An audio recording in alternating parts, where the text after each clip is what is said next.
बोलो जयकारा बोल मेरे श्री गुरु महाराज की जय। सभी गुरुमुख प्रेमियों से सप्रेम जय सच्चिदानंद। एक राजा था जिसने अपने राज्य में बहुत क्रूरता करके, जुल्म करके, बहुत सी दौलत इकट्ठा करके एक शाही खजाना जोड़ लिया। अपने राज्य की आबादी से बाहर जंगल में एक सुनसान जगह पर एक तहखाने में, जो भीतर जमीन के बनाया, उस तहखाने में सारे खजाने को खुफिया तौर पर छुपा दिया। खजाने की वहाँ दरवाजे की, उस तहखाने की जो दो चाबियाँ थी, एक चाबी राजा के पास और एक उसके एक खास मंत्री के पास थी। इन दोनों के अलावा किसी और को इस खुफिया खजाने के बारे में कोई खबर नहीं थी। ये दोनों को ही ये राज मालूम था कि यहाँ तहखाना है और यहाँ खुफिया खजाना छुपा रखा है। एक बार राजा, जो हमेशा सबके साथ जाया करता था, एक बार अकेले ही बिना किसी को बताए अपने खजाने को देखने निकल पड़ा। तहखाने का दरवाज़ा खोला, भीतर दाखिल हुआ और अपने खजाने को देख देख कर खुश हो रहा था, उछल रहा था अकेले ही।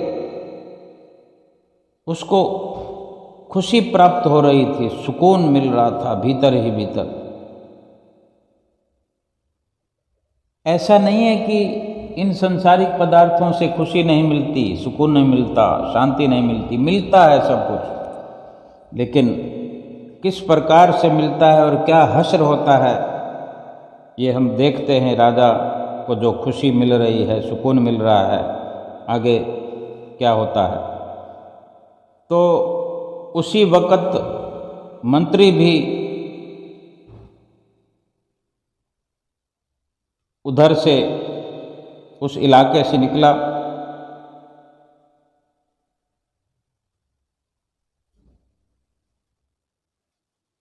और देखा कि खजाने का दरवाज़ा खुला है। वो हैरान हो गया और ख्याल आया कि कहीं कल रात जब मैं खजाना देखने आया तब शायद खजाने का दरवाज़ा खुला रह गया। उसने जल्दी जल्दी खजाने का, तहखाने का दरवाज़ा बाहर से बंद कर दिया और चुपचाप वहाँ से चला गया। और वो जो राजा भीतर था, खजाने को निहार रहा था, उछल कूद कर रहा था,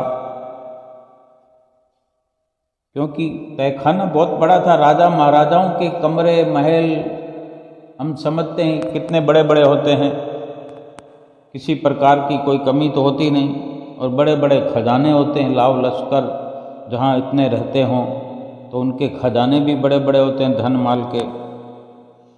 तो जब वो राजा अपने खजाने को निहारते निहारते उसे याद आया कि अब चलना चाहिए, संतुष्ट होकर जब चलने के लिए तैयार हुआ और द्वार तक पहुंचा तो देखता है दरवाज़ा तो बंद है बाहर से, जैसे किसी ने बंद किया है। और बंद तो किया था मंत्री ने। मंत्री ने दरवाज़ा बंद करते समय ये नहीं सोचा कि कहीं राजा भीतर है।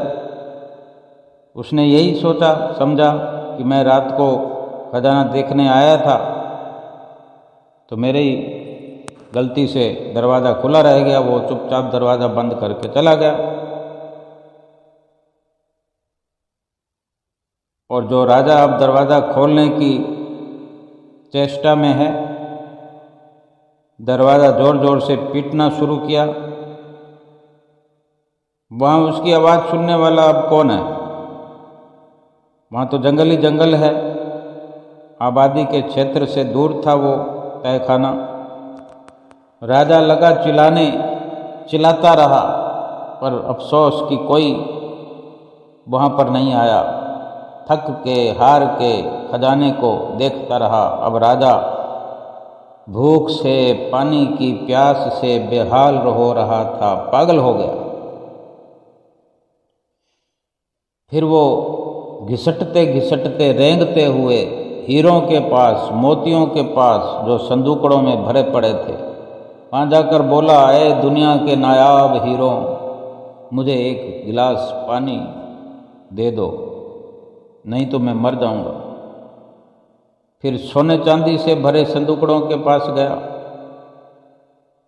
वहाँ भी ये दरख्वास्त लगाई, पुकार की कि मुझे कोई एक वक्त का खाना दे दो, कुछ खिला दो, पानी पिला दो।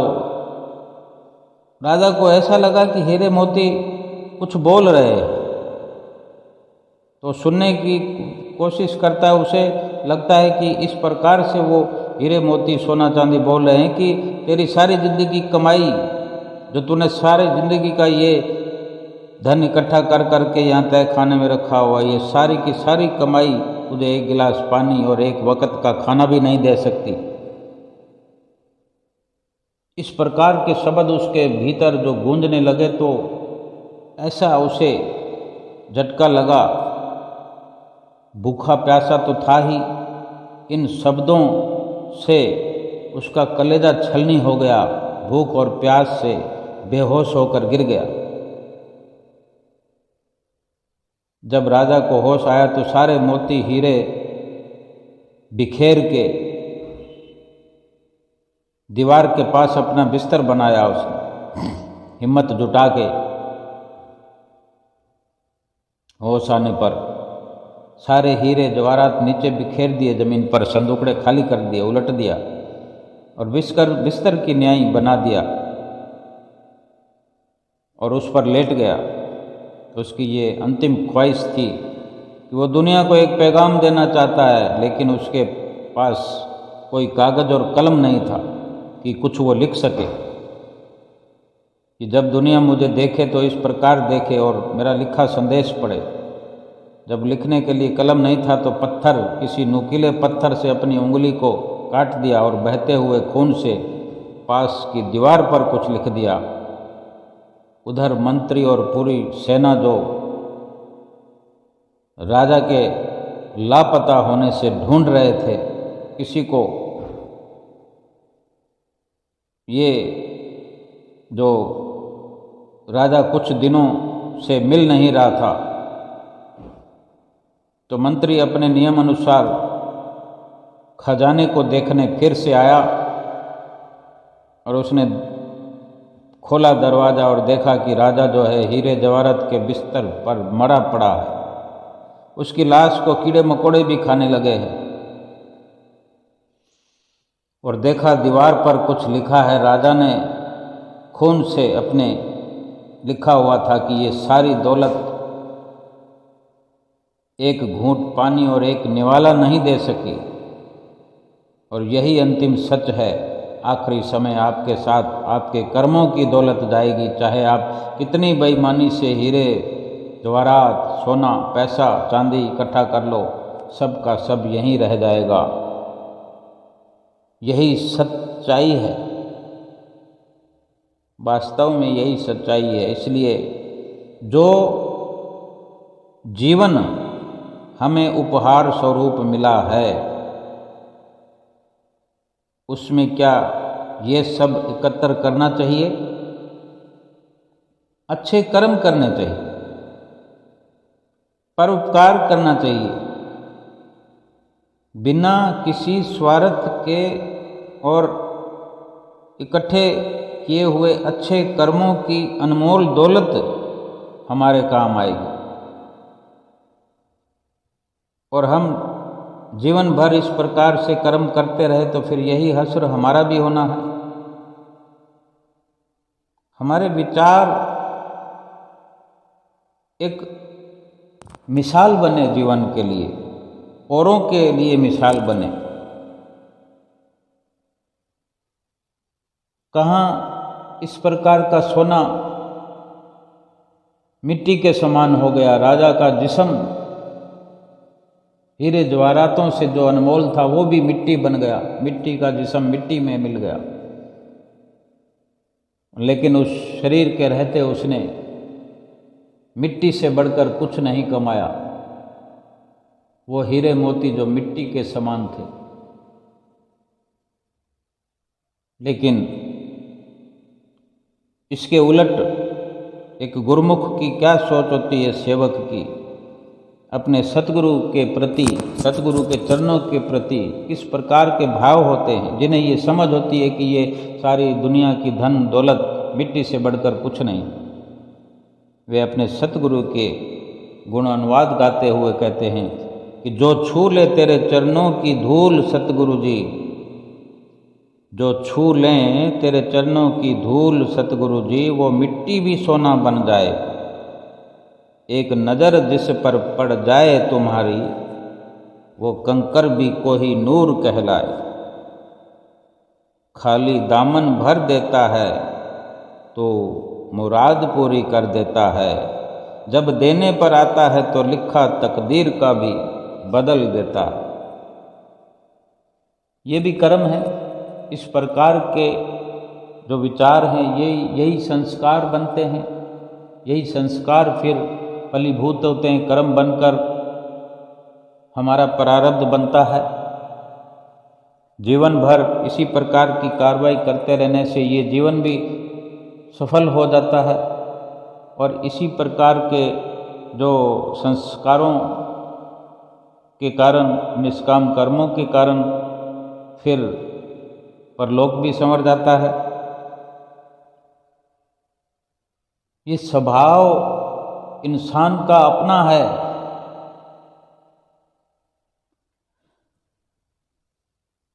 स्वभाव को बदला भी जा सकता है, जरूरत के अनुसार बनाया जा सकता है।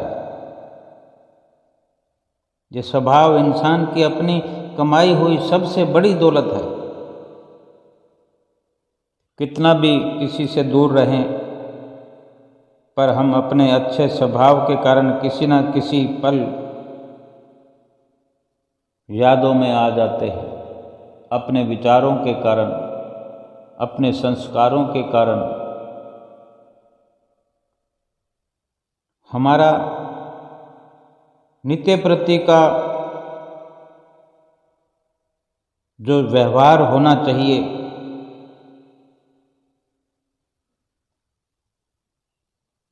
जैसे एक अटल सत्य है कि न जिंदगी वापस आती है, न जिंदगी में आए हुए लोग।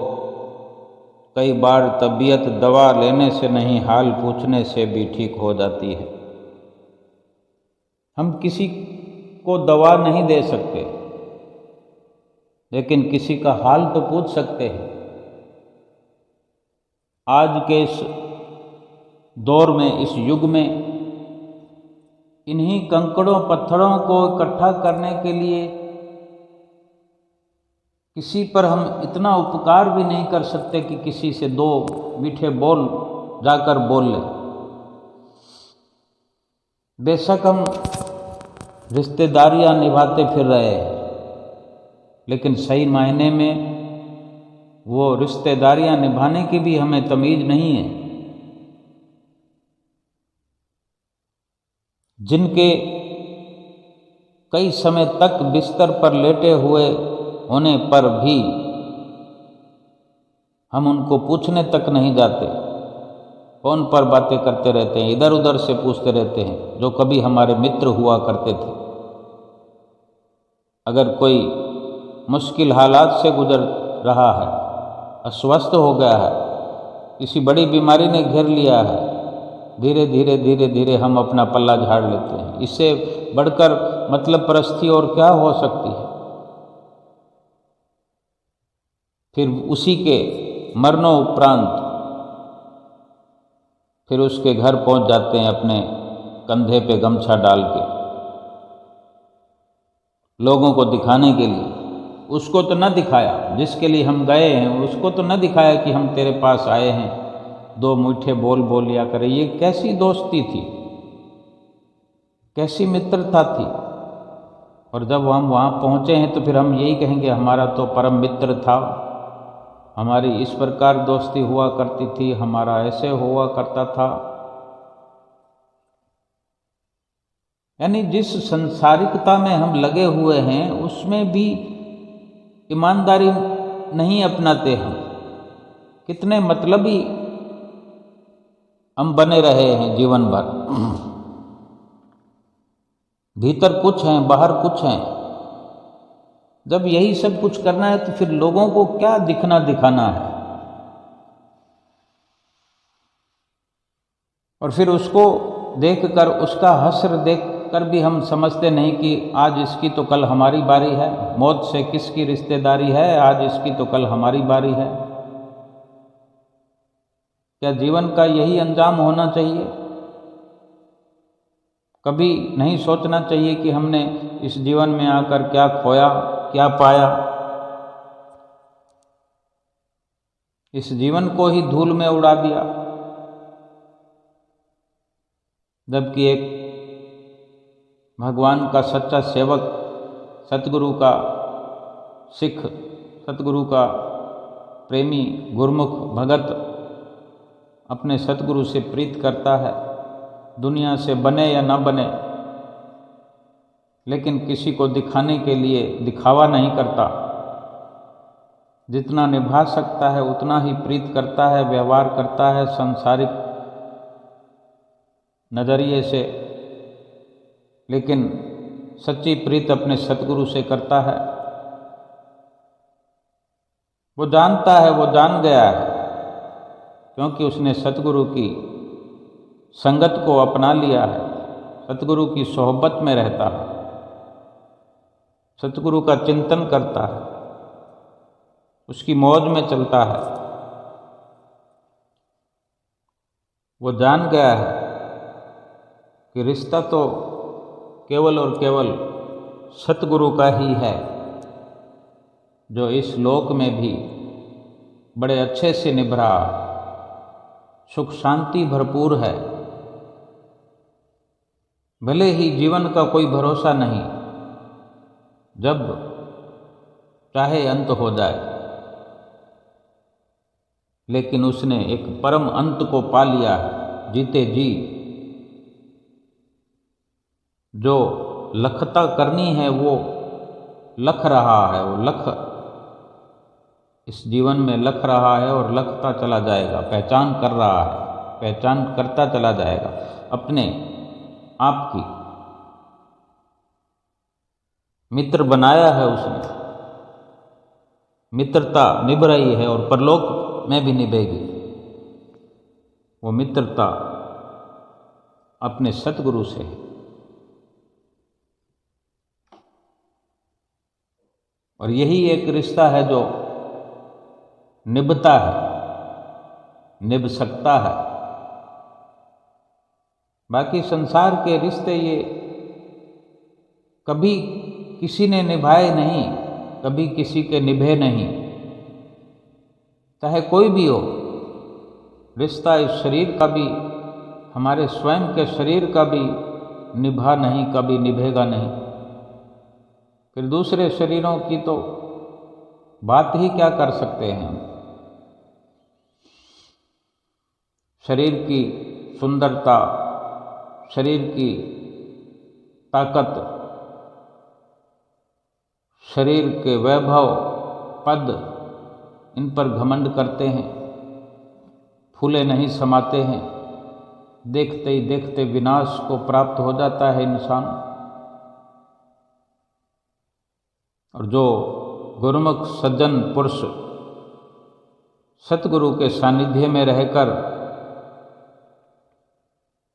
अपने सतगुरु को रिझाते हैं, सतगुरु की प्रसन्नता मात्र के लिए अपना सर्वस्व निछावर करते हैं, अपना समर्पण भाव हर पल रखे हुए अपने सतगुरु से सच्चा प्रेम करते हैं, उनके गुणगान गाते हैं, गुरु महिमा गाते हैं और इस प्रकार का जीवन व्यतीत करते हुए हर वक्त खुशियों में समाये रहते हैं, खुशियों से भरपूर रहते हैं, कोई कमी नहीं।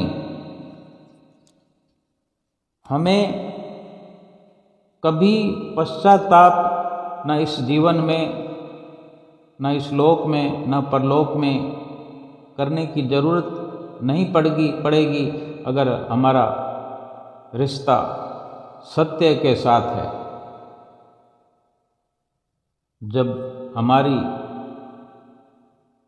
पुरजोर कोशिश, हमारा पुरुषार्थ सत्य पथ पर है, हमारी लगन सत्य से है, सत्य प्राप्ति के लिए है,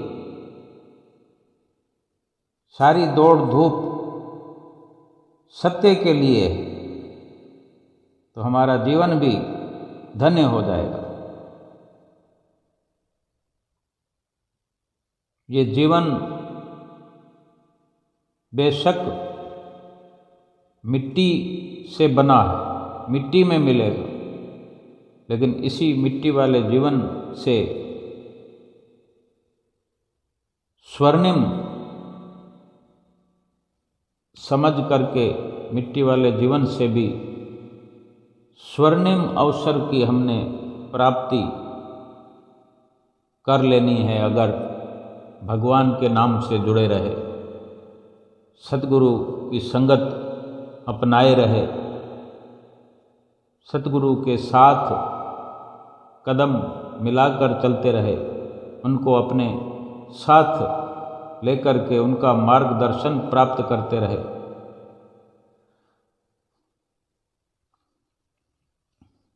वे तो आए ही मार्गदर्शन करने के लिए, हमारा पथ प्रदर्शक बनकर आए हैं, रास्ता दिखाने के लिए आए हैं, रास्ता बनाने के लिए आए हैं, उस रास्ते पर चलाने आए हैं जो भक्ति का है। रोज नित्य प्रति श्री आरती में गाते हैं, शुभ मग के उपदेशक,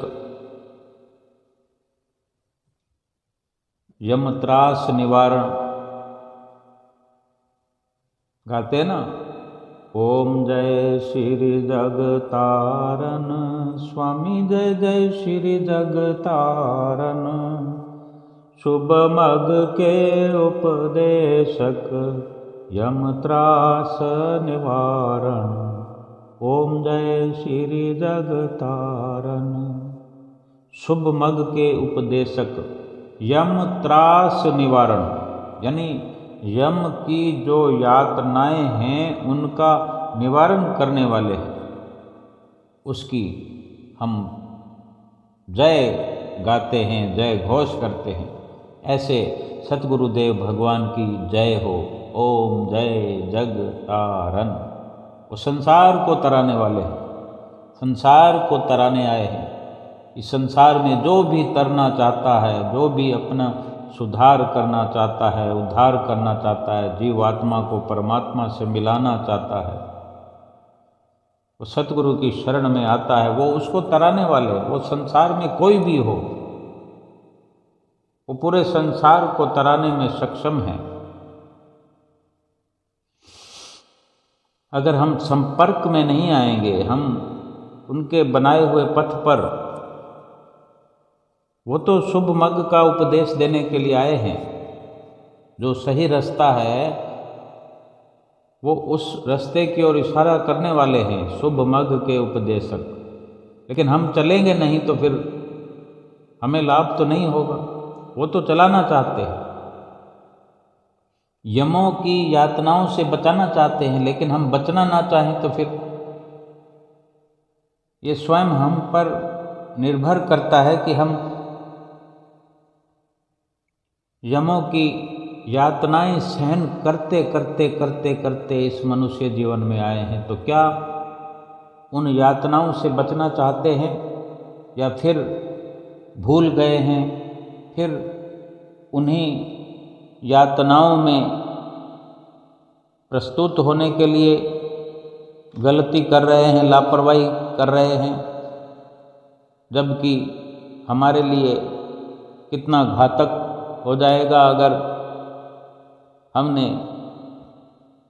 इस सच्चे मार्ग को नहीं अपनाया जो सद्गुरु हमें मार्ग दर्शा रहे हैं, और अपने आप को यम की यातनाओं से नहीं बचाया। फैसला तो हमारे हाथ में है, हम कर सकते हैं, हम करने आए हैं, निवारण अपने दुखों का करने आए हैं, लेकिन हम गफलत में पड़े हुए हैं, लोभ लालच में पड़े हुए हैं, काम में फंस गए, क्रोध में फंस गए, लोभ में, मोह में, अहंकार में बहुत बड़े बनकर। कितने बड़े हैं हम। थोड़ा सा देखते हैं किसी के पास शारीरिक ताकत है तो वो अपने आप को भगवान समझने लगता है। अगर हम कोई योगा वगैरह करके हमने अपने शरीर को थोड़ा सा इस प्रकार से बना लिया है, हष्ट पुष्ट लगता है, हमने अगर किसी को 1 2 4 को पछाड़ दिया है, हम ऐसा लगता है कि हमारे अंदर वज्र जैसी ताकत आ गई, तो हम सोचते हैं कि हमारे समान कोई नहीं है। लेकिन हम भगवान तो नहीं बन सकते, भगवान के साथ मिले बिना भगवान नहीं बन सकते। हम अलग से अपने आप को भगवान बनाने की चेष्टा करें, कोशिश करें, ये संभव ही नहीं है। लेकिन एक युक्ति से, एक तरीके से उस भगवान को बजते बजते बजते, सिमरते सिमरते सिमरते, उसका नाम जपते जपते जपते भगवान से मिल जाएंगे। अगर जो समुद्र से पानी गर्मी में वाष्प बनकर ऊपर बादल का रूप धारण करता है, फिर वो वापस नीचे बरसता है, हम देखते हैं छोटे छोटे खड्डों में, थोड़ी थोड़ी जगहों में पानी पड़ा होता है। अगर वो सोचे कि अब पानी सोचे कि मैं समुद्र हूँ, मैं नदी हूँ, कितना कुछ का वजूद होता है। देर सवेर सभी के सब सूख जाते हैं। किसी के समुद्र कहलाने से, बन जाने से थोड़ी कोई समुद्र हो जाएगा। समुद्र बनने के लिए समुद्र का रास्ता अख्तियार करना पड़ेगा, किसी नदी में सही, नाले में सही, जिसका रुख जो समुद्र की ओर जाने वाला जिसने रास्ता अपना लिया है, जो उस दिशा में है, इस प्रकार जो अवसर का लाभ प्राप्त करते करते करते उस समुद्र में जा मिलेगा, फिर वो समुद्र ही कहलाएगा। ऐसे ही हम जीव भी युक्ति से, बेशक हम नर हैं, नारायण को सुमरते सुमरते सुमरते, उसके नाम का सुमरण करते करते नारायण से मिल जाएंगे, फिर नारायण ही कहलाएंगे। उसी की अंश हैं, उसी परमात्मा की अंश हैं। उसमें मिल जाने से परमात्मा का ही रूप हो गया। लेकिन अलग कोई बैठ करके हम अपनी वो पहचान बताएं कि हम खुद खुदा हो गए। जो खुद को खुदा समझता है वो खुदा को क्या पहचानेगा। विनम्र बनकर एक बिल्कुल युक्ति से, हर कार्य को युक्ति से किया जाता है, तभी वो प्राप्त किया जाता है, वो सफलता प्राप्त होती है जो वो चाहता है। डॉक्टर भी जो सर्जन होते हैं वही चीर फाड़ करते हैं, ऑपरेशन करते हैं, एक डॉक्टर जो केवल दवाई लिख सकता है, चीर फाड़ नहीं कर सकता। अगर सब कुछ जानते हुए भी वो चीर फाड़ नहीं कर सकता, अगर ये वो गलती करे कि मैं जानता तो सब हूँ, लेकिन जिसको अनुभव है वही वो कार्य करेगा, तभी ठीक रहेगा। ये अपनी मर्जी से, अपने मन के कहने से किसी भी छोटे से छोटे कार्य की भी सफलता इंसान नहीं प्राप्त कर सकता, जबकि ये सबसे बड़ा कार्य है। इस बड़े कार्य के लिए ही ये बड़ा पद मनुष्य जीवन का प्राप्त हुआ है। अपनी मर्जी से तहखाना बना लिया, तहखाने में हीरे जवाहरात, सोना चांदी, रुपया पैसा, अशरफियाँ सब इकट्ठे कर लिए, क्या फ़ायदा हुआ? उन्हीं के मोह में गलतान भूलवश अपना पतन कर लिया। इतना बड़ा पद पाकर भी एक तुच्छ से तुच्छ मानव की मौत मरना पड़ा उस राजा को। उसी के मुकाबले एक गुरुमुख, एक भगवान के भक्त की जीवनी को अगर हम देखें, जीवनी को पढ़ें, अगर इसी प्रकार के भगवान के भक्तों के दृष्टांतों को पढ़ें, सुखों से भरा जीवन उनका होता है। दुनिया समझती है कि वो दुख पा रहे हैं, वो गरीबी में है, लेकिन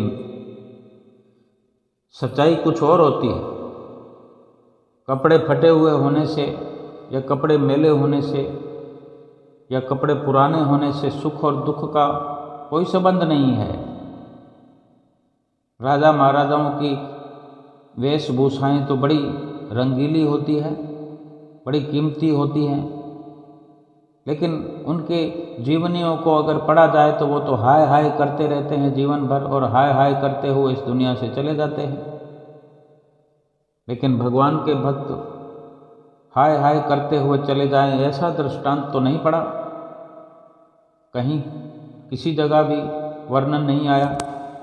वेदों में, शास्त्रों में, गीता में, कुरान में, महाभारत में, रामायण में, बाइबल में, गुरबाणी में कहीं कोई कथन नहीं है। जो भक्त है, जो भगवान का प्यारा है, भगवान भी उसको प्यारा है, यही तो सबसे बड़ा सुख है।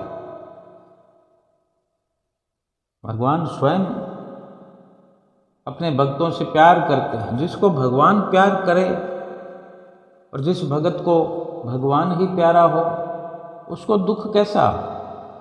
जो दुखों का निवारण करने वाला है, उससे ही उसकी पूरी की पूरी साठ गांठ हो, उसी की हर वक्त छवि को निहारता हुआ, उसी के गीत गाता हुआ, उसी को याद करता हुआ, उसी को अपनी धड़कनों में बसाता हुआ कैसे दुखी हो सकता है?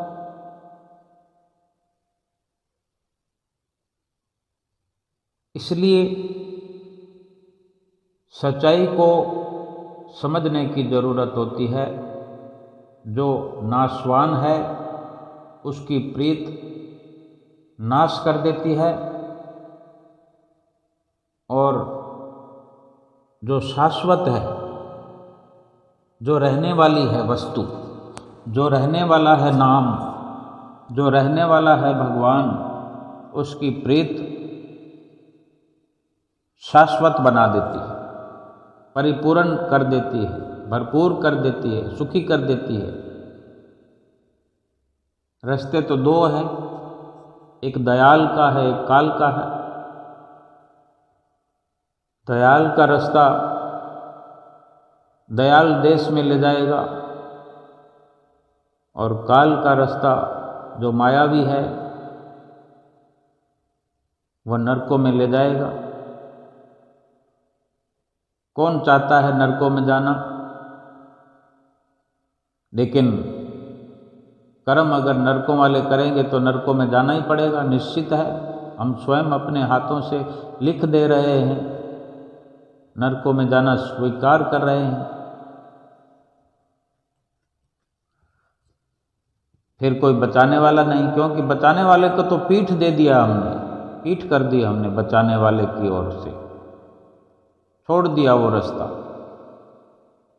और जो मराने वाला है, फंसाने वाला है, सर्वनाश करने वाला है, उसके साथ लग खड़े हुए हैं, कौन बचाएगा फिर? अगर दयाल के रास्ते पर चल रहे हैं तो दयाल अपने साथ दयाल देश में ले ही जाएंगे, कोई रोक नहीं सकता। अपनी अपनी सीमा के सब मालिक हैं। काल के देश की तरफ अगर हमारा मुंह है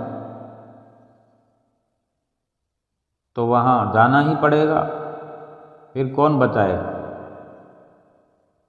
अगर बचना है,